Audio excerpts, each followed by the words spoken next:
अगर आप भी चाहते हैं कि भोजपुरी डायमंड का वीडियो आप तक पहुंचे तो सब्सक्राइब का लाल बटन दबाएं और साथ में बेल आइकन को दबाना बिल्कुल ना भूलें।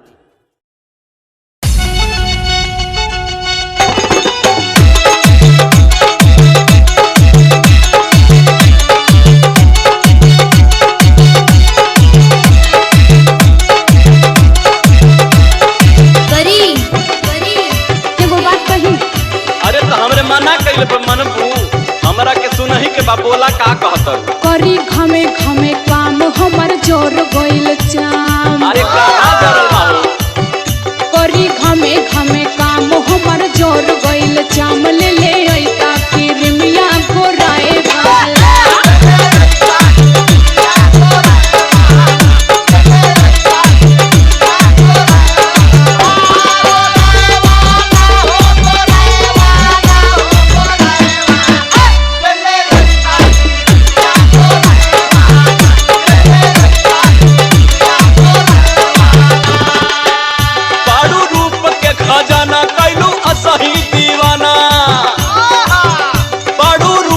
खजाना कैलू असही दीवाना गोरी और गोरा के हमर जान ले बुका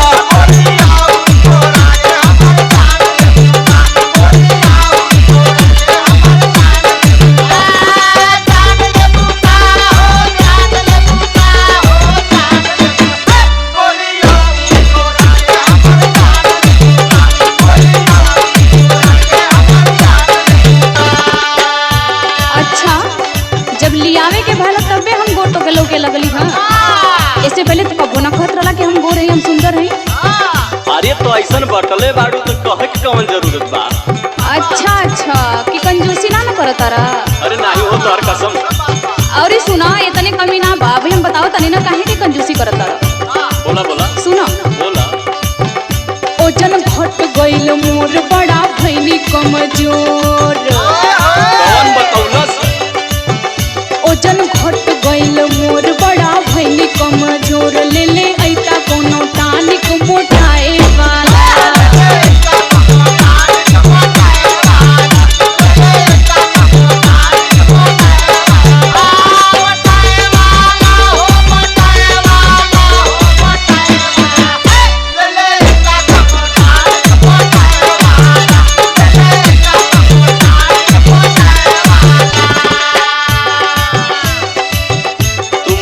के फेरा में पड़ल हो।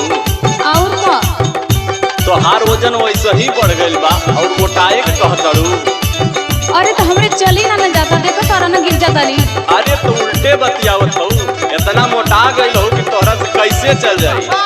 फैट बढ़ गइल बा तोहार कंट्रोल करा।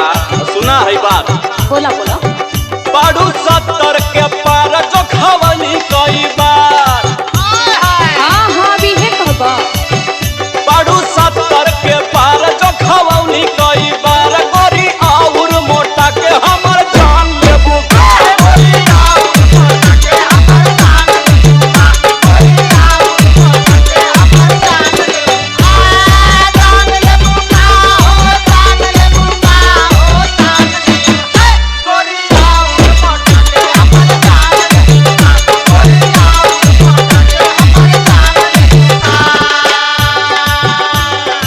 छोड़ा कुछ न करबा हम जाना कि तोके कुछ न करबा। अच्छा तब के कर लेकिन एगो बात कही बोला वो तो जरूरी कर दे बहा ना। अरे तो हम ही करतानी ना कि गांव जवार करत हो। एगो बतियाला मान भइल पायल पुरान खर्चा बढ़ाऊ एगो बतियाला मान भइल पायल पुरान पे जनिया ले ले आई छम छमाए